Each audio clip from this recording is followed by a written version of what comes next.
Hi guys, welcome to வெட்டு ஒன்று துண்டு ரெண்டு. ஸோ இன்னைக்கு நம்ம வந்து India versus England second test பற்றி தான் பார்க்க போகிறோம். நம்ம கூட வந்து பத்மநாபன் ஜாயின் போயிருக்காரு. ஹாய். ஸோ ஸ்டார்டிங் வந்து இப்போ நம்ம ஃபர்ஸ்ட் டேலேருந்து ஒரு 1.5 டே கிட்ட பேட்டிங் பண்ணி 396 ரன்ஸ் அடிச்சு ஆல் அவுட் ஆயிருக்கோம். ஸோ பேட்டிங் பெர்ஃபார்மன்ஸ் பற்றி சொல்லு ஃபர்ஸ்ட் டே அண்ட் லஞ்சுக்கு முன்னாடி வரைக்கும். ஆக்சுவலாக லஞ்ச் வரைக்கும் ஆடி இருக்க வேண்டியது, ஆடி ஈஸியா இந்த பிச்சில் நம்ம போயிட்டு இருந்த ஃபார்ம்ல வந்து 450 கிட்ட அடிச்சிருக்கலாம். பட் அந்த நியூ பால் வந்து அவங்க காலையில கொண்டு வருவாங்க அப்படின்றது தெரியும் எல்லாத்துக்கும். அந்த அந்த மூமெண்ட் வச்சுதான் வந்து ஜேம்ஸ் ஆண்டர்சன் மெயினா வச்சுதான் அவுட் பண்ண ட்ரை பண்ணுவாங்கன்றதும் எக்ஸ்பெக்டட் தான். நம்ம அந்த 10-15 ஓவர்ல கொஞ்சம் சுதாரிச்சு ஆடாம நம்மளோட விக்கெட்டை விட்டு தான் இப்ப 400 கூட அடிக்க முடியல. 396ல வந்து ஆல் அவுட் ஆயிட்டோம். ஸோ என்ன நினைக்கிறேன் நேற்றுக்கு பேட்டிங் பத்தி என்ன நினைக்கிறேன்? So first of all, yes, hi guys. So Jaiswal 209 runs அடிச்சிருந்தாப்புல. ஸோ ரொம்ப டெம்பரமெண்ட்டாக ஆடிருந்தாப்புல, ரொம்ப டிசிப்ளின்டாக போன மேட்ச் மாதிரி பேட் ஓடாம ஆடினாப்புல. ஸோ ஜெய்ஸ்வாலோட பேட்டிங் ரொம்ப பியூட்டிஃபுல்லாக இருந்துச்சு. ஆல்சோ ஜெய்ஸ்வால் ரொம்ப சென்சிபிளாக ஆடினாப்புல. லைக் ஆண்டர்சன் கிட்ட அதிகமாக சான்சஸ் எதுவும் கொடுக்காம அதர் அண்ட் பஷீரை நல்லா அடி நடிச்சாப்புல போட்டு. லைக் மைல் ஸ்டோன்ஸ் வரும்போது தான் சான்சஸ் எடுத்தாப்புல. ஒரு 180 அந்த மாதிரி வரும்போது தான் 150லேருந்து இந்த 170 வரைக்கும் ஒரு மாதிரி ஸ்லோவாக போனாப்புல. 180 வந்ததுக்கு அப்புறம் எக்ஸ்ப்ளோசிவ் ஆட ஆரம்பிச்சிட்டாப்புல. ஸோ மார்னிங் வந்துட்டு நல்லாவே ஸ்டார்ட் பண்ணோம். அஸ்வின்மே 2 கவர் ட்ரைவ்ஸ் அப்புறம் ஒரு ஆன் ட்ரைவ் அடிக்கும் போது லைக் டைமிங்லாம் சூப்பராக இருந்துச்சு. ஸோ இந்தியா போஸ்ட் 396 அடிக்க முடிஞ்சு இந்தியானால. அப்புறம் இங்கிலாந்து பேட்டிங் ஆட ஆரம்பிச்சிட்டாங்க. பட் ஓவரால் வந்துட்டு என்ன கேட்டால் லைக் நல்லாவே இருந்துச்சு அந்த பேட்டிங். ஜெய்ஸ்வால் வந்து நல்லா ஆடினாப்ல with support he got. And அஸ்வினுமே நல்ல யூஸ்ஃபுல் ரன்ஸ் அடிச்சாப்ல. ஓகே, இப்ப கோலி, ஜடேஜா, ராகுல் எல்லாருமே வந்து இன்ஜுரியில போயிட்டாங்க. சாரி, கோலி வந்து பர்சன்டேஜ் அவங்க இல்லாதப்பையும் வந்து ரீப்ளேஸ்மெண்ட்டுக்கு வந்து வெறுமனே பட்டிதார் மட்டும் கொண்டு வந்துட்டு சர்ஃப்ராஸ் கான் இப்பயுமே பிக் பண்ணல, சப்ஸ்டியூட் ஃபீல்டரை வச்சு ஆடினாங்க. அதை பத்தி என்ன நினைக்கிறேன்? அதாச்சும் ரீசன் இருக்கும். மேபி வந்து சுப்மன் கில்லும் ஸ்ரேயாஸ் ஐயரும் வந்து ஆக்சுவலா வந்து டிராப் பண்ணியிருக்கணும். பிகாஸ் ஐயரோட ரெக்கார்டு வந்து இப்ப பாஸ்ட் டைம்ஸ்ல ரொம்ப மோசமா தான் இருந்திருக்குது. But on the other hand கில் வந்து ஓகே, டெக்னிக் வந்து ரொம்பவே நல்லா இருக்கு அப்படின்னு சொல்லி எக்ஸ்பர்ட்ஸ் சொல்றாங்க. டெக்னிக் வந்து நல்ல டெக்னிக் தான், அது வந்து நம்ம குறைய சொல்ல முடியாது. பட் இப்போ வந்து அவரோட அந்த கொஞ்சம் ரஃப் பேட்ச்ல இருக்காரு. ஒருவேளை விக்கெட் போயிருமோ அப்படின்ற ஒரு பயத்திலேயே ஆடி அதனாலேயே விக்கெட் விட்டுறாரு. ஸோ வந்து எனக்கு தெரிஞ்சு அவரை வந்து ரெஸ்ட் பண்ணிட்டு, அவரையும் ஐயரையும் ரெஸ்ட் பண்ணிட்டு மேபி வந்து சர்ஃப்ராஸ் கானையும் பட்டிதாரி கொண்டு வந்திருக்கலாம். பட் வந்து அவங்க வெறும் சர்ஃப்ராஸ் கான் கொண்டு வரல, பட்டிதார் மட்டும் தான் கொண்டு வந்திருக்காங்க. பிளஸ் அந்த 2 பிளேஸ்லயுமே ஆடி இருக்காங்க. ஸோ இதை பத்தி என்ன நினைக்கிறேன்? கரெக்டா? லைக் பட் ரஜத் பத்ரியார் நல்லா தான் பேட்டிங் பண்ணாப்ல. லைக் அன்ஃபார்ச்சுனேட்டா ஒரு இன்சைடில் அவுட் ஆனாப்ல. இன்சைட் சொல்ல முடியாது, பால் உருண்டு போய் அடிச்சிச்சு. பட் எஸ், சர்ஃப்ராஸ் கான் அது என்ன இதுன்னு எனக்கு புரியல, ஏன் ஆட வைக்கலான்ட்டு. ஒயிட் பால் ஸ்பெஷலிஸ்ட் அப்படியே ரஜத் பட்டிதார் அப்படியே கூப்பிட்டு வந்துட்டாங்க நம்ம டெஸ்ட் டீமுக்கு. பட் நல்லா தான் ஆடினாப்ல. But yet another failure from Shreyas Iyer and Shubman Gill. ஏன்னா பாலை துரத்திட்டு போய் அடிச்சு அவுட் ஆனாப்ல சுப்மன் கில். ஸ்ரேயாஸ் ஐயர் கூட ஸ்ரேயாஸ் ஐயர் அதே மாதிரி தான் ஒரு ஸ்பின்னிங் ட்ராக்ஸ்ல நான் ஆக்சுவலி எக்ஸ்பெக்ட் பண்ணது ரொம்ப நல்லா ஆடுவார். இந்த சீரீஸ் அப்போ ஸ்ரேயாஸ் ஐயர் நல்லா தான் ஆடினாப்ல, நல்லா ஸ்டார்ட் பண்ணாப்ல, இந்த ஸ்பின்னர்ஸை போட்டு நல்லா அட்டாக்கிங் கிரிக்கெட் ஆடினாப்ல. இப்போ கொஞ்சம் அந்த அட்டாக்கிங் கிரிக்கெட்டும் வர்றதில்ல. அண்ட் ஆல்சோ ஈஸியா விக்கெட் த்ரோ பண்ணிட்டு வர மாதிரி இருந்துச்சு. ஃபர்ஸ்ட் டெஸ்ட்லயே நம்ம பார்த்தோம், ஜெய்ஸ்வால் ரொம்ப என்ன சொல்றது அட்டாக்கிங் கிரிக்கெட் ஆடணும், த்ரோ பண்ற மாதிரி இருந்துச்சுல விக்கெட். இந்த மேட்ச் வந்துட்டு அதனாலதான் ஜெய்ஸ்வால் நல்லா 200 ரன்ஸ் சிங்கிள் ஹேண்டடா ஒரு சைடு இருந்து ஹோல்ட் பண்ணி ஆட முடிஞ்சுன்னா அவர் விக்கெட் ஈஸியா கொடுக்கல. யார் அட்டாக் பண்ணணும்னு தெரிஞ்சுட்டு அப்புறம் அட்டாக் பண்ணாங்க. ஏன்னா அந்த ஆப்போசிட் சைட்ல இருக்கும் போது ஜாக் லீச் கிடையாது, அவங்க மெயின் ஸ்பின்னர் கிடையாது. அவங்க கிட்ட இருக்க எல்லா ஸ்பின்னருமே வந்துட்டு எதர் டெபியூட்டன் ஆர் இன்எக்ஸ்பீரியன்ஸ் ஸ்பின்னர்ஸ். போன மேட்ச் டெபியூ பண்ணியிருக்காங்க, இல்லைன்னா இந்த மேட்ச் டெபியூ பண்ணியிருக்காங்க, அப்படிதான் இருந்துச்சு. ஸோ அந்த மாதிரி இந்த ஆப்போசிட் சைட்ல இருக்கிறவங்களாம் அடிச்சாங்க. அண்ட் ஆண்டர்சன் 8 ஓவர்ஸ் ஃபேஸ் பண்ணும்போது வெறும் 17 ரன்ஸ் மட்டுமே அடிச்சிருந்தாரு ஜெய்ஸ்வால். ஸோ ஜெய்ஸ்வால் வந்து ரொம்ப ரெஸ்பெக்ட் கொடுத்து தான் ஆடிட்டு இருந்தாப்ல. ஸோ வந்துட்டு இந்த மாதிரி மேட்ச் பிளானிங்லாம் எனக்கு லைக் அவங்க எடுத்துக்கிறாங்களா இல்லைன்னு தெரியல. ஏன்னா கில் வந்து பார்த்தீங்கன்னா I know is going through rough batch, but ஒரு மாதிரி விக்கெட் கொடுக்காம வச்சு ஆடலாம். நீ பெருசா எதுவும் இம்பாக்ட் பண்ணணும்னா நீ வந்துட்டு விக்கெட் கொடுக்காம ஆடலாம். நீ வந்துட்டு இன்னைக்கு காலையில அஸ்வின் வரும்போது ரொம்ப டிட்டர்மெண்டா இருந்தாப்ல. அஸ்வின் அவுட் ஆனதே வந்து ஒரு அன்பிளேயபிள் பால் தான். ஏன்னா லெக் ஸ்டம்ப்ல பிச் ஆகி லெக் ஆஃப்ல போச்சு. அந்த அளவுக்கு சீம் ஆகுதுன்னா அது வந்து பவுலர்ஸ் பிரில்லியன்ஸ் சொல்லிடலாம். பட் இவங்க அவுட் ஆனது ரெண்டுமே வந்துட்டு ஒரு ஆர்டினரி பால்னு சொல்லலாம். ஏன்னா வந்துட்டு சுப்மன் கில் அவுட் ஆனது வந்துட்டு ஒரு ஸ்லிப் கேஷ்ல அவுட் ஆனாப்ல. அது வந்து way outside off stump துரத்திட்டு போயிடுச்சாப்ல. அப்புறம் இந்த மாதிரி ஒரு பவுன்ஸ் ட்ராக்ல வந்து ஸ்ரேயஸ் ஐயர் அந்த மாதிரி ஒரு பாலுக்கு கட் அடிச்சு அவுட் ஆகுறது வந்து எனக்கு சரியா படல. ஸோ இவங்களோட பேட்டிங் ஃபார்ம் வந்து ரொம்ப பேடா இருக்கு. ஆல்சோ லைக் ஏன் இவ்வளவு சான்ஸ் கொடுக்குறாங்க? ஓகே, சான்ஸ் கொடுத்துட்டு இருக்காங்க. பட் எனக்கு தெரியல ஏன் சர்ஃபராஸ் கான் இன்னும் சான்ஸ் கொடுக்கறது இல்லைன்னு எனக்கு தெரியல. அது அது என்னன்னு எனக்கு தெரியல, அவ்வளவுதான். ஆமா, அவர் ரீசெண்டா இதே இதே கிரவுண்ட்லயே ஆடி நல்லா செஞ்சுரிஸ் அடிச்சுமே வந்து கொடுக்கல. பட் ஓகே, அது ஓரமா வச்சுட்டோம்னா நம்ம ஆமா, நீ சொன்ன மாதிரி ஜெய்ஸ்வாலோட பேட்டிங் பத்தி கண்டிப்பா அவர் ஃபர்ஸ்ட் பாத்தீங்கன்னா 120 பால்ஸ்ல வந்து 15 ரன்ஸ் தான் அடிச்சாரு. ப்ராப்பர் டெஸ்ட் பிளே விளையாண்டாரு, மெதுவா ஆரம்பிச்சு கொஞ்சம் ஸ்டேபிளைஸ் ஆனதுக்கு அப்புறம் அடுத்த 137 பால்ஸ்ல பாத்தீங்கன்னா 120 ரன்ஸ் வந்து அடிச்சு விளையாசிருக்காரு. ஸோ அவர் வந்து அவருக்கு ஹேட்ஸா சொல்லியே ஆகணும். அப்புறம் நம்ம இந்த பேட்டிங் பத்தி பேசிட்டு இருக்கும்போது கண்டிப்பா அக்சர் அண்ட் பரத்தோட விக்கெட் பத்தி பேசி ஆகணும். பிகாஸ் ரெண்டு பேருமே வந்து டிஃபிகல்ட்டான பாலும் கிடையாது, எந்த மாதிரி எதுவுமே ஓவர் பவுன்ஸ் எக்ஸ்ட்ரா ஆச்சோ எதுவுமே கிடையாது. நார்மலா வர பாலே வந்து அதை ஈஸியா டிஃபெண்ட் பண்ணிக்கலாம். பட் வந்து பேக் ஃபுட் ஆடி தூக்கி அடிச்சுதான் அவுட் ஆனாங்க ரெண்டு பேருமே. ஸோ அது எப்படி இப்ப ஆனா அண்ட் ஆல்சோ வந்து பரத்தோட ரோல் நம்ம டிஸ்கஸ் பண்ணி ஆகணும். இப்ப வேற ஆப்ஷன் இல்லாம விக்கெட் கீப்பருக்காக வேண்டிய அதுக்காக மட்டும் அவர் டீம்ல வச்சிருக்க மாதிரி வந்து தோணுது எனக்கு. நீ என்ன நினைக்கிற அதை பத்தி? ஆமா, ஏன்னா லைக் ரெண்டு பேரும் அவுட் ஆன சுச்சுவேஷன் வந்து ரொம்ப ஆக்வர்டான சுச்சுவேஷன் சொல்லலாம். ஏன்னா ரெண்டு பேருமே எண்ட் ஆஃப் டேஸ் பிளேல தான் அவுட் ஆனாங்க. ஒரு கட் அடிக்கப்பட்டு பரத்துக்கு வந்து ஹேட் தி சான்ஸ், லைக் ஒரு சிக்ஸ் அந்த மாதிரி அடிச்ச போது ஓகே, பரத் வந்து ஒரு மாதிரி நல்லா ஃபைட் கொடுக்குறாருன்னு நினைச்சோம். அகெயின் ஒரு கட் ஷாட் அடிச்சு அவுட் ஆயிருக்கு. லைக் ஃபர்ஸ்ட் இன்னிங்ல ஆக்சுவலி டர்னிங் ட்ராக்ஸ்ல நல்லா கீப்பிங் பண்ணியிருந்தாப்ல பரத். பட் இந்த ட்ராக்ல வந்துட்டு ஒரு ஃபிளாட் விக்கெட்ல ரொம்ப லைக் புவரா ஃபீல்டிங் பண்ணியிருக்காரு, கீப்பிங் பண்ணியிருக்காருன்னு நான் சொல்லுவேன். அண்ட் ஆல்சோ வேற கீப்பர் இல்லாத ஒரு இண்டிகேஷன்னால பரத்துக்கு வந்துட்டு ஸ்குவாட்ல இடம் இருக்குங்கிற மாதிரி போயிட்டு இருக்கு. ஏன்னா இஷான் கிஷன் கிடையாது நமக்கு. ஸோ கேஎல் ராகுல் கீப் பண்ண மாட்டாப்ல ஆப்வியஸ்லி.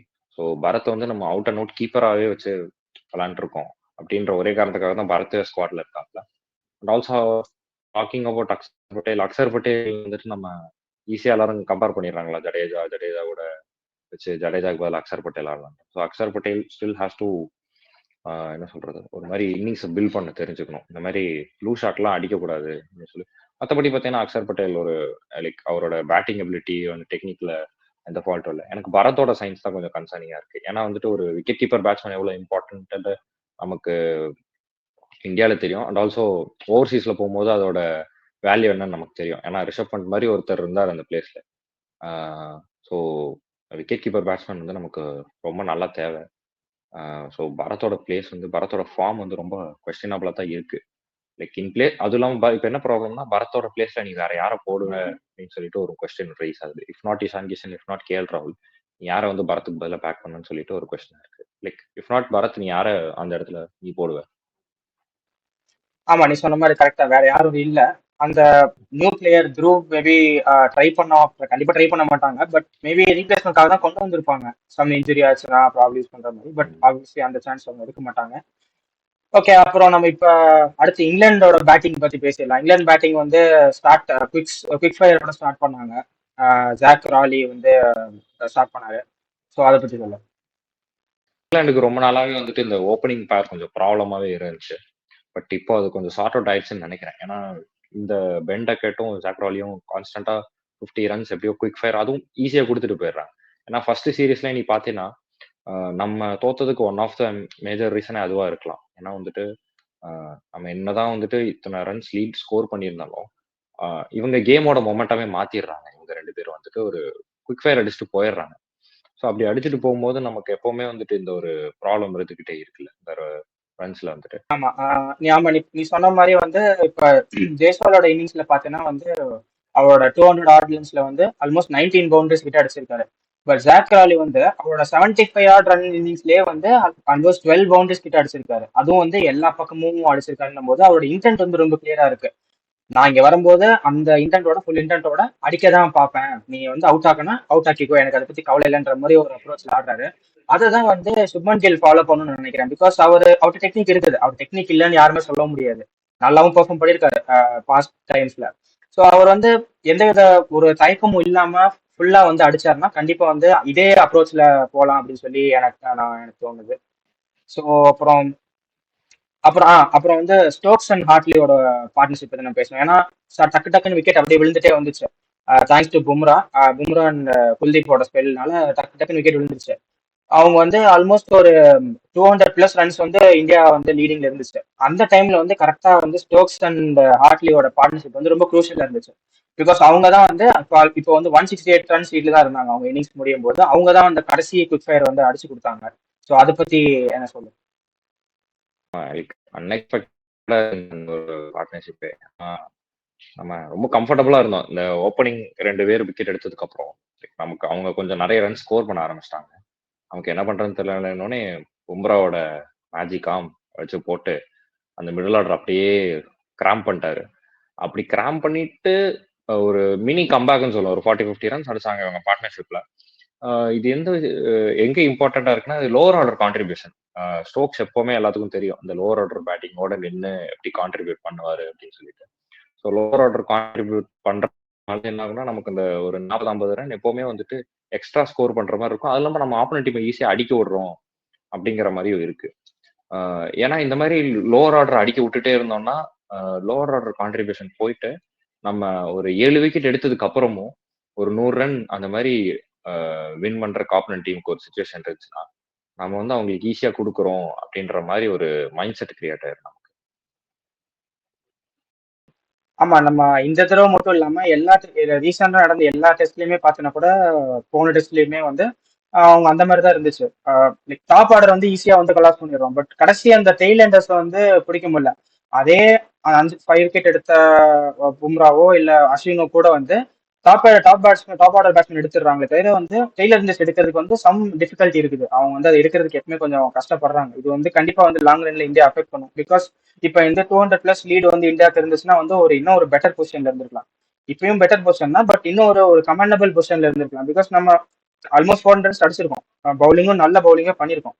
ஸோ வந்து அந்த ஒரு சின்ன இதனால இப்ப நம்ம கொஞ்சம் வந்து ப்ரெஷர் கொஞ்சம் அதிகமா இருக்கு அடுத்த வர பேட்ஸ்மேன் மேல.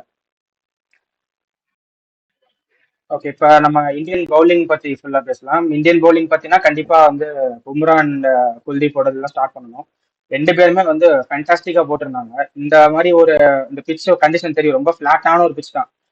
அப்புறம் இன்னொரு திங், போன டெஸ்ட்ல வந்து நம்ம பெர்ஃபார்மன்ஸ்க்கு அப்புறம் வந்து இந்த தடவை வந்து பிச்சை உடச்சிருவாங்க அப்படின்ற மாதிரி ஒரு டாக் வந்து போயிட்டு இருந்துச்சு. ஃபுல் ஸ்பின் ஆக்கிடுவாங்க அப்படின்ற ஒரு டாக் இருந்துச்சு. பட் வந்து அது பண்ணியிருந்தா வந்து பிளேஸ் அன்ஃபேரா இருந்திருக்கும். பிகாஸ் அவங்களுக்கு டேலண்ட் இருக்குது.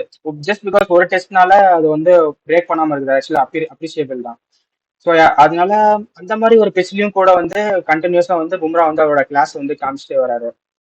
அவர் எந்த பக்கம் யார் பவுலிங் பண்ணாலும் அவங்க ஒழுங்கா போட்டாலும் போடாட்டாலும் அதை பத்தி வந்து எந்த கவலையும் இல்லாம நான் உள்ள வருவேன், நான் உள்ள வந்து என்னோட பெஸ்ட்டை கொடுப்பேன் அப்படின்னு சொல்லி போன டெஸ்ட்லயும் சரி இந்த டெஸ்ட்லயும் சரி கண்டினியூஸா வந்து ஒரு சாலிட் பர்ஃபார்மன்ஸ் கொடுத்துட்டே வராது. இந்த பக்கம் வந்து இந்த தடவை வந்து குல்தீப் வேற கூட ஆட் ஆகி அவரும் வந்து விக்கெட்ஸ் எடுத்து கண்டினியூஸா எடுத்திருக்காரு. எல்லாமே வந்து ப்ராப்பரா பிளான் பண்ணி ஃபீல்ட் செட் பண்ணி எடுத்த விக்கெட்ஸ், எதுவுமே சும்மா அப்படி அவங்க பேட்ஸ்மேன் தூக்கி அடிச்சு கொடுக்கல. நீ என்ன நினைக்கிற? Yes, Bumrah like go to man ஆயிட்டாப்ல இல்ல இப்போ கேப்டனுக்கு. எனக்கு ஒரு விக்கெட் வேணும் அப்படின்னா நான் யாரை எப்படி தேடும் போது யாரை தேடணும் அப்படியே பும்ரா கிட்ட பால் கொடுக்குற மாதிரி இருக்கு. லைக் த ஏன் வந்து ஒரு வேர்ல்ட் கிளாஸ் பவுலர் அப்படின்னு சொல்லிட்டு, ஏன்னா அப்படி ஒரு வைசாக் மாதிரி ஒரு ஃபிளாட் ட்ராக்ல பால் மூவ்மெண்ட் பெருசா இல்ல, பவுன்ஸ் இல்ல, அது இல்ல. இப்போ அதை பத்தி எதுவுமே கம்ப்ளைண்டே பண்ணல, கரெக்டா வந்தாரு. லைக் ஸ்டோக்ஸுக்கெல்லாம் போட்டது என்ன அன்பிளேபிள் டெலிவரி இல்லை அது. ஆனா ஃபர்ஸ்ட் டெஸ்ட் ஆடும் போது அப்படிதான் ஒரு அன்பிளேயபிள் பால் போட்டு ஸ்டோக்ஸ் அவுட் பண்ணிடுவாப்ல. இந்த டெஸ்ட்லயும் வந்துட்டு ஸ்டோக்ஸுக்கு போட்ட பால் வந்து அன்பிளேயபிள். அது ஸ்டோக்ஸுக்கு என்ன நடந்துச்சுன்னே தெரியல, அப்படியே ஸ்டன் ஆகி நின்றுவாரு. என்னடா அது பால் இவ்வளவு லோவா வந்துச்சு, பாட்டம் பேட்ல பட்டு இவ்வளவு ரொம்ப இதா போட்டிருப்பாப்ல. சுப்மன் கில் அதுவும் ஸ்லிப் கேட்ச் அப்படிதான் கரெக்டா போட்டு டீஸ் பண்ணி அந்த அவுட் சைட் ஆஃப் ஸ்டம்ப் போட்டு ஜானி பேர்ஸ்டோ அழகு அப்படி டீஸ் பண்ணி எடுத்துருவாரு. ஸோ இந்த மிடில் ஆர்டர் அப்படியே வந்து கிராம்ப் பண்ணிடுவாரு பும்ரா. ஸோ என்ன சொல்றது, கோ டு மேனா ஆயிட்டாரு. நம்ம என்ன ட்ராக்கா இருந்தாலும் சரி, ஒரு ஸ்பின்னிங் ட்ராக்கா இருந்தாலும் சரி, நம்ம யோசிச்சிருப்போம் இந்த மாதிரி 3 ஸ்பின்னர்ஸ் ஆடும் போது நம்ம ஒரு ஃபாஸ்ட் பவுலரோட ரோல் என்னன்னு யோசிச்சிருப்போம். ஏன்னா ஃபர்ஸ்ட் டெஸ்ட் மேட்ச்லயுமே வந்துட்டு அவங்க மார்க் உட்டம் வச்சுட்டு அவர் கம்மி ஓவர்ஸ் தான் போட்டாரு. அவங்க இங்கிலாந்துமே வந்து ஸ்பின்னர்ஸ் வச்சு தான் போனாங்க. பட் இந்த டெஸ்ட் மேட்ச் வந்து அப்பவுமே பும்ரா வந்து ப்ரூவ் பண்ணாரு. ஏன் வந்துட்டு ஒரு ஃபாஸ்ட் பவுலர் வந்து இவ்வளவு இம்பார்ட்டன்ட் அப்படின்னு சொல்லிட்டு எந்த ட்ராக்லையும் சரி நான் வந்து கரெக்டா போடுவேன், லைன் அண்ட் லென்த் வச்சு கரெக்டா போடுவேன், பேட்ஸ்மேன் வந்து எனக்கு விக்கெட் கொடுப்பான் பாரு அப்படின்னு சொல்லிட்டு சொல்லி வச்சு எடுத்த மாதிரி இருந்துச்சு. அண்ட் ஆல்சோ குல்தீப் தெரியும், லைக் பால்ல நல்லா என்ன சொல்றது, ஒரு ரிஸ்பின்னரோட ஸ்பெஷாலிட்டி அதுதான். எப்பவுமே வந்துட்டு என்ன ட்ராக்கா இருந்தாலும் சரி, ரிஸ்பின்னர் கிட்ட பால் கொடுத்துட்டேன்னா ரன்ஸ் போதை பத்தி நம்ம கவலை, விக்கெட் வந்து எப்பயோ. அண்ட் குல்தீப் அதை டே அண்ட் அகைன் ப்ரூவ் பண்ணிட்டு இருக்காரு. ஆமா கண்டிப்பா. நம்ம பவுலிங் பத்தி பேசினா கண்டிப்பா வந்து முகேஷ் குமாரோட பவுலிங் பத்தி பேசி ஆகணும். அவர் செலெக்ஷனே ஃபர்ஸ்ட் வந்து ஒரு கொஸ்டினபிள் தான். ஆக்சுவலா இந்த பிச்சில் வந்து கண்டிப்பா 4 ஸ்பின்னர் பிளஸ் வந்து ஒரே ஒரு ஃபாஸ்ட் பவுலர் வச்சே போயிக்கலாம். பிகாஸ் பும்ரா வந்து டைம் அண்ட் அகைன் அவரோட ஒர்த்தை வந்து ப்ரூவ் பண்ணிட்டே இருக்காரு. ஸோ அவரே நல்லா விக்கெட் எடுக்கிறாருன்னும் போது நம்ம இன்னொரு ஸ்பின் ஆப்ஷன் போயிருக்கலாம். பிகாஸ் ஸ்பின் ஆப்ஷன் போயிருந்தா நம்மளுக்கு இன்னொரு பேட்டிங் ஆப்ஷன் கூட கிடைச்சிருக்கும். பிகாஸ் நம்மளுக்கு இந்த டெய்ல் அண்டர்ஸ் கலாஸ் பண்ற ப்ராப்ளம் இருக்கிறதுனால மேபி நம்மளுக்கும் வந்து டெய்ல் பெருசா இருந்துச்சு அப்படின்னா வந்து பெட்டரா இருந்திருக்கும் எனக்கு தோணுது. இவரோட செலெக்ஷனே ஃபர்ஸ்ட் டவுட் தான். பிளஸ் வந்து டெஸ்ட்ல வந்து பொதுவா வந்து ரன்ஸ் பத்தி பெருசா கேர் பண்ணாம விக்கெட்ஸ் தான் ஃபோக்கஸ்டா இருப்பாங்க. பட் இவர மாதிரி வந்து ஒரு பவுலர் உள்ள பவுல் பண்ணும்போது ரன்ஸ் பத்தி நம்ம கண்டுக்க வேண்டியிருக்கு. பிகாஸ் அவரோட எக்கானமி வந்து 8.5 கிட்ட வச்சிருந்தாரு. அதுவும் அவரோட ஓவர்ஸ் ரொம்ப மினிமலா இருந்துச்சு. அப்படியுமே வந்து அந்த அளவுக்கு எக்கானமி இருந்தபோது மற்ற பவுலர்ஸ் மேல தேவையில்லாம இது ப்ரெஷர் ஆட் ஆகுன்னு தான் சொல்லணும். பிளஸ் வந்து ஒரு ஒரு ஒரு டீம் ஸ்பிரிட்டுக்கான கான்ட்ரிபியூஷனோ இல்ல வந்து ஒரு ஒரு இன்டென்ட் உள்ள ஒரு ஃபீல்டிங்கோ அதுவும் இல்ல, விக்கெட்டும் எடுக்கல எதுவுமே.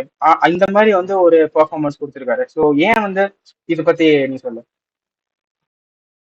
லைக் எனக்கு தெரியல ஏன் முகேஷ் குமார், பிரசீத் கிருஷ்ணாலாம் இன்னும் வச்சு தூக்கிட்டு இருக்காங்க தெரியல எனக்கு. அங்க ஏதோ பார்த்துருக்காங்க போல இருக்கு, டேலண்ட் வைஸ் ஏதோ பார்த்துருக்காங்களோ ஒரு என்னன்னு தெரியல எனக்கு. ஸோ அதான் அது சீரியஸா எனக்கு ஒன்றும் சொல்றதுக்கு இல்லை. ஏன்னா எல்லாருக்கும் தெரியும் ஏன் வந்துட்டு ஆனா பட் நீ சொன்ன பாயிண்ட், ஸ்பின்னர் ஒரு ஃபாஸ்ட் பவுலர் வச்சுட்டு போறது அது நாட் அ குட் ஆப்ஷன். ஏன்னா வந்துட்டு லாஸ்ட் மேட்ச் இங்கிலாந்து எவ்வளோ ஸ்ட்ரகிள் பண்ணாங்கன்னு பார்த்தோம் நம்ம. ஜிம்மி ஆண்டர்சன் மாதிரி ஒருத்தர் இல்லாம வெறும் மார்க்வுட் வச்சுட்டு, மார்க்வுட்டும் சரியா பவுலிங் போடல அப்படின்னோடனே அவங்க 3 ஸ்பின்னர் கிட்ட தான் போனாங்க. அப்படி ஜோ ரூட்டை வச்சு ரொம்ப தள்ளிட்டு இருந்தாங்க. ஸோ என்ன சொல்றது, அது வந்து கொஞ்சம் ரிஸ்கி ஆப்ஷன் தான் நான் சொல்லுவேன். அந்த மேட்ச் ஆலி போப் மட்டும் அடிக்கலைன்னா அது வந்துட்டு ஒன் ஆட் இன்னிங்ஸ்னு சொல்லுவேன் நான். அந்த மேட்ச் ஆலி போப் மட்டும் அடிக்கலைன்னா அவங்க இங்கிலாந்து ரொம்ப செமையா மாட்டிட்டு இருந்திருப்பாங்க எங்கேயோ. ஸோ கண்டிப்பா போக முடியாது. பட் அந்த இன்னொரு ஃபாஸ்ட் பவுலர் வந்துட்டு முகேஷா இருக்கணுமா அப்படிங்கறதான் கொஸ்டின் மார்க்கா இருக்கு. பட் பார்ப்போம், முகேஷ் இல்லைன்னா யார் எடுப்பா, இன்னொருத்தர் பிரசீத் கிருஷ்ணாவை கூப்பிட்டு வந்துருவாங்க முகேஷ் இல்லைன்னா. அதுவுமே வந்து இன்னொரு பெரிய பிரச்சனையாயிரும். ஒரு ஒரு ஒரு தொல்லை பிரச்சனை இன்னொரு தொல்லை வரும். முகேஷ் போயிட்டா பிரசீத் கிருஷ்ணா வருவாப்ல, பிரசீத் கிருஷ்ணாவை அனுப்பிச்சிட்டாங்கன்னா ஆவேஷ் கான் எடுத்து கூப்பிட்டுருவாங்க. அந்த மாதிரிதான் போய்கிட்டு இருக்கு டீம். எனக்கு கேட்டா இந்தியாவோட பவுலிங் லைன் பேக்கப்பே வந்து ஒரு மாதிரி அன்ஸ்டேபிளா இருக்கு, both in terms of red போனும் சரி ஒயிட் போனும் சரி. ஃப்ரண்ட் சீமஸ் எடுத்துக்கோ, நம்ம ஷமி, பும்ரா அண்ட் சிராஜ் 3 பேர்த்து தவிர ஒரு பேக்கப் ஆப்ஷன் பார்த்தீங்கன்னா யாருமே கிடையாது. அவ்வளோ ஒரு ஹர்ஷ்தீப் சிங்னு சொல்லலாம், அது இன்னும் அவுட்டா வந்துட்டு போயிட்டு இருக்காருல. அடுத்த ஆப்ஷன் பிரசீத் கிருஷ்ணா, முகேஷ் குமார் அண்ட் ஆவேஷ் கான் இப்படிதான் இருக்காங்க சீமர்ஸ் எல்லாருமே. ஸோ சீமர்ஸ் வந்து கொஞ்சம் பேக்கப் ஆப்ஷன் இல்லாதனால இவங்க கொஞ்சம் இதாக இருக்கும். டீம் வின் பண்ணிட்டு இருக்கும்போது இது ஒரு ப்ராப்ளமா தெரியாது. இப்போ முகேஷ் குமாரோட அந்த ஒரு ஸ்பெல் வந்துட்டு யாருக்குமே ப்ராப்ளமா தெரியாது. டீம் வந்து லூசிங் ஸ்டேஜ்லயோ இல்லை வந்துட்டு எப்போ வந்து ஒரு பேட் பேட்ச்ல போகும்போது இவங்களோட விஷயம், அப்புறம் அந்த கேஎஸ் பாரத்தோட நம்ம கான்ட்ரிபியூஷன் சொல்றோம்ல, கீப்பிங் ஒழுங்கா பண்றது இல்லை, அப்புறம் பேட்டிங் சரியா இது பண்றது, அப்போ அதெல்லாம் வந்து ஒரு கொஸ்டின் மார்க்கா வரும். ஸோ அதான் பார்த்துட்டு இருக்கோம். பார்ப்போம் என்ன யார் வந்துட்டு ஒரு பேக்கப் ஆப்ஷன் எடுத்துட்டு வராங்க பவுலர்ஸ்ன்ட்டு. இல்லையா நம்ம இருக்கிற வரைக்கும் பும்ராவும் சிராஜையும் வச்சு தான் ஓட்ட முடியும் நம்ம, வேற வழியில. ஆமா கண்டிப்பா நீ 4 ஸ்பின்னர் வந்து ஓகே அது ஒரு நல்ல ஆப்ஷன் இல்லதான். பட் வந்து இப்ப இருக்க நம்ம சுச்சுவேஷன்ல தான் நான் அந்த மாதிரி சொன்னேன். பிகாஸ் இப்ப நீ ஒரு வாஷிங்டன் சுந்தரை வந்து முகேஷ் குமார் பதில் எடுத்து வந்தோம்னா நம்ம அவர் பவுலிங் ஆப்ஷனும் இருக்குது பிளஸ் பேட்டிங்கும் பண்ணுவாரு. ஸோ முகேஷ் குமார் ஆப்ஷனோட அது பெட்டர் ஆப்ஷன்றதுனால அதை சஜஸ்ட் பண்ண தவிர ஆப்வியஸ்லி வந்து 4 ஃபாஸ்ட் ஒரே ஒரு ஃபாஸ்ட் பவுலர் வச்சு போறது வந்து கொஞ்சம் கஷ்டம் தான். ஓகே அவ்வளவுதான் கவர் பண்ண நினைக்கிறேன் எல்லாத்தையும். இப்ப, ஒருத்தர் மறந்துட்டியே, yeah. That 41-year-old. ஆமா ஓகே அவரு ஆமா ஆப்வியஸ்லி அதை பத்தி சொல்லியே ஆகணும். அவரு இந்த செக்மெண்ட் வச்சது காரணமே அவர் தான்டா. ப்ரூவிங் ஏன் வந்துட்டு நான் தாண்டா டெஸ்ட் மேட்ச்ல கிங்கு, நான் தாண்டா ராஜா அப்படின்ற மாதிரி இஸ் ப்ரூவிங்ல. 41 வயசாச்சு, வந்து ஒண்ணுமே இல்ல, விக்கெட்ல ஒண்ணுமே கிடையாது, ஒரு ஸ்விங்கு கிடையாது, பூமன் லேட்டரல் மூவ்மெண்ட் எதுவுமே கிடையாது. நியூ பால கொடுத்தியா டைம் ஆனாங்க நான் இன்னும் நவுட்டு போட்டுக்கிட்டே இருப்பேன், லைனர்ல இருந்து கன்சிஸ்டண்டா வச்சுக்கிட்டே இருந்தாரு. காலையில என்னமா ட்ரபிள், அதாவது 179ல எஸ்எஸ்வி ஜெய்ஸ்வால் பேட்டிங் இந்த காலையில 179ல இருந்த ஒரு பேட்ஸ்மேனை பீட்டன் ஆகுது. அப்படியே டிஃபரன்ஸ் எல்லாம் அப்படியே பாக்குறாரு, அப்படியே உள்ள ஒரு பால் வருது வெளியே ஒரு பால் வருது, அப்படியே எஸ்எஸ்வி பார்த்துட்டு இருக்காப்ல என்னடா இது அப்படின்னு சொல்லிட்டு. லைக் அப்படி ஒரு என்ன கேட்டீங்கன்னா பும்ராவை நம்ம இவ்வளோ 6 விக்கெட் எடுத்து பிரைஸ் பண்றோம்ல, பட் எனக்கு கேட்டீங்கன்னா ஆண்டர்சன் வந்து நம்ம அதுக்கு ஈக்குவலா அதையும் தாண்டி நம்ம பிரைஸ் பண்ணணும்னு நினைக்கிறேன். ஏன்னா எக்கானமி ரேட்டும் சூப்பரா இருந்துச்சு, ஜஸ்ட் 2 or 3ல வச்சுட்டு இருந்தாரு எக்கானமி மார்னிங்ல வரும்போது.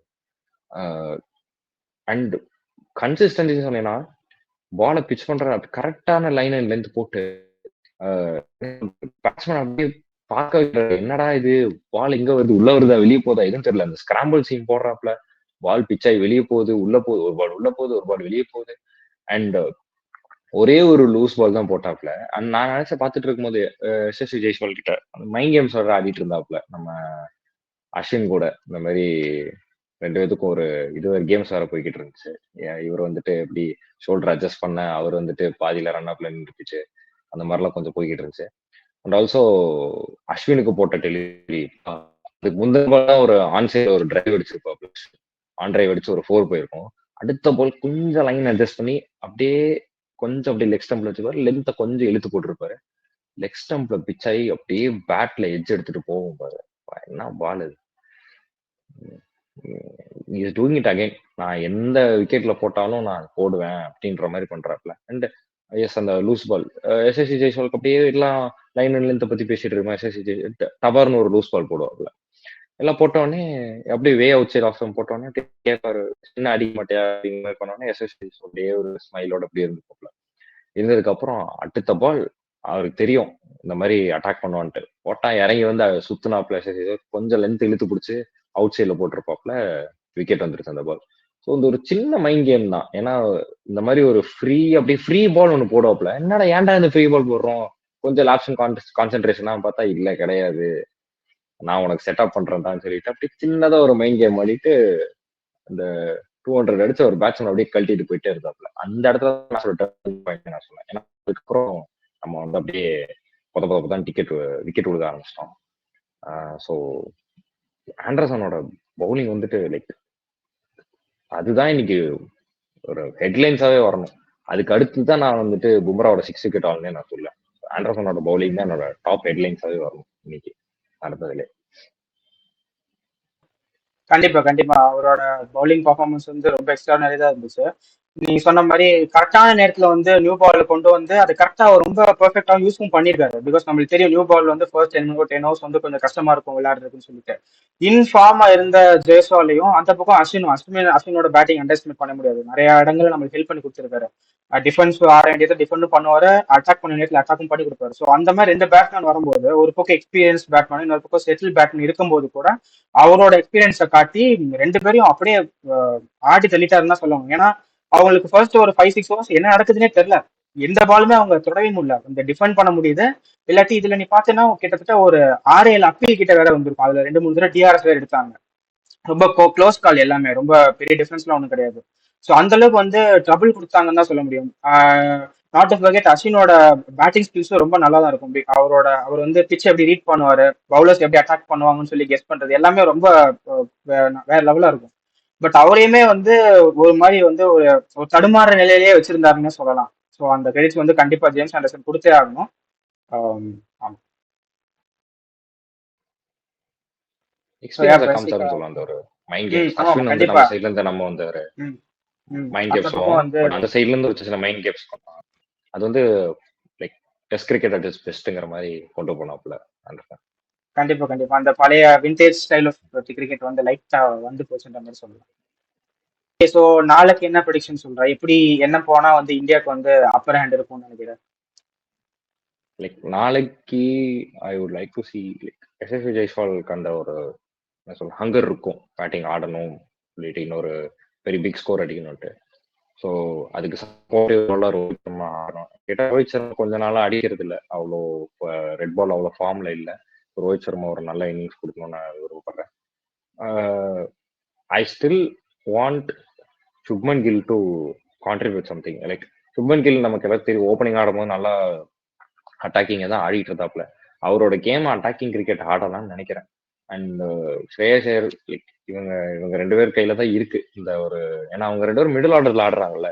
ஏன்னா ஒரு ரஹானேவும் புஜாராவும் இருந்த ஸ்பாட் மாதிரி நினைச்சு போகுது. அந்த இடத்துல வந்து கண்டிப்பா வந்து ப்ரூவ் பண்ணணும் யாரு அந்த மாதிரி ஒரு இன்னிங்ஸ் ஹோல்ட் பண்ணி ஆடணும், ஈஸியா விக்கெட் த்ரோ பண்ணக்கூடாதுன்னு சொல்லிட்டு அந்த ஒரு மைண்ட்ல ஏத்திக்கிட்டாங்கன்னா கொஞ்சம் நல்லா இருக்கும்னு நினைக்கிறேன். எவ்வளவு ரன் லீட்ல ஒன் இருந்தா செவன்டி வந்து ஒன் கொஞ்சம் பெட்டர் நினைக்கிறேன்?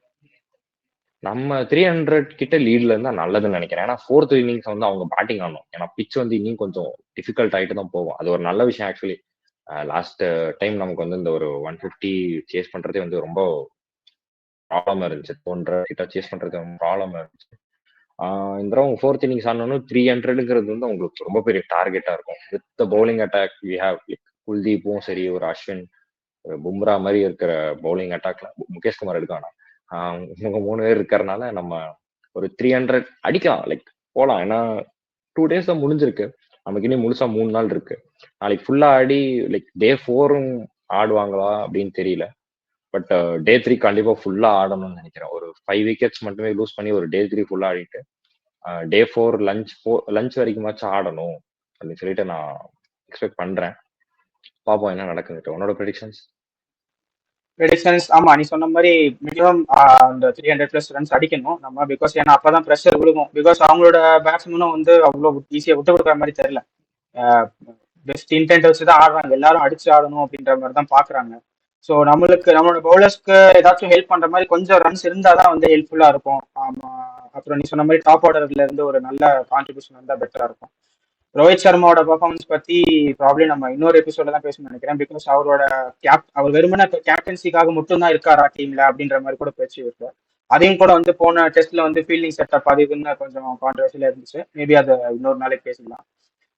அதே மாதிரி இந்த இந்த லீட் வந்து இருந்துச்சுன்னா பெட்டரா இருக்கும்னு நினைக்கிறேன். ஏன்னா இதுக்கு முன்னாடி நடந்த டெஸ்ட்ல எல்லாம் கூட பார்த்தேன்னா இந்த வென்யூல வந்து ஒரு 2.5 டேஸ் அந்த லஞ்ச் வரைக்கும், லஞ்சுக்கு அப்புறம் ஒரு 3 டேஸ் ஆரம்பிச்சதுனாலே வந்து கொஞ்சம் கொஞ்சமா விக்கெட் வந்து அப்படியே ஸ்லோ ஆயிடுது.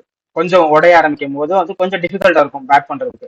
ஸோ நம்மள்ட்ட இருக்கிற ஸ்பின்னர்ஸ் வந்து நல்ல ஒரு வேர்ல்ட் கிளாஸ் ஸ்பின்னர்ஸ்னே சொல்லலாம். ஆனா அதனால கொஞ்சம் நல்ல ரன்ஸ் வந்து இருந்துச்சு அப்படின்னா வந்து அவங்களுக்கு ஈஸியா ஃபைட் பண்ணி ஒரு ஈஸியா வந்து இந்த டெஸ்ட் ஜெயிச்சிடலாம் அப்படின்னு நினைக்கிறேன்.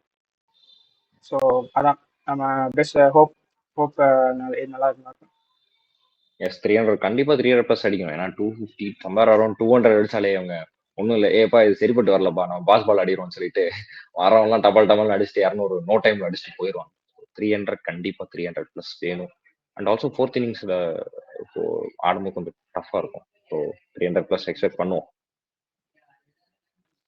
ஸோ யா ஓகே, அவ்வளோதான் இந்த செஷன் நம்ம கன்க்ளூட் பண்ணிக்கலாம். தேங்க்யூ ஃபார் வாட்சிங். Bye by.